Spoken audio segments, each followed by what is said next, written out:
بھائی جان میں ابھی پاکستان سے آیا ہوں، 2 مہینہ ہو گیا ہے، کفیل نے خروج لگا دیا ہے اور اقامہ نہیں بنا۔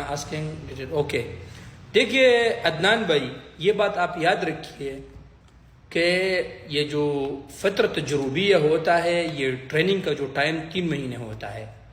اگر آپ کا اسپانسر یا آپ کا کمپنی اس اسنا میں آپ کو فائنل ایگزٹ لگائے تو وہ کینسل نہیں ہو سکتا پھر، ٹھیک ہے نا؟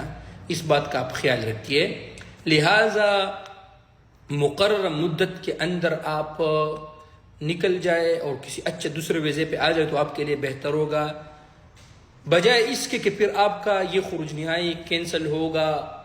اور دوسری بات یہ کہ اسی اسنا میں خدا نخواستہ اگر آپ کا ہروب بھی اللہ نہ کرے ہو جائے، یعنی خروج نہائی سے پہلے، تو وہ بھی جو ہے نا وہ کینسل نہیں ہو سکتا ہے۔ لہٰذا آپ اس کے اندر نکل جائے، مقرر وقت کے اندر آپ نکل جائے اور دوسرے ویزے پہ آ جائے تاکہ آپ اللیگل نہ ہو جائے۔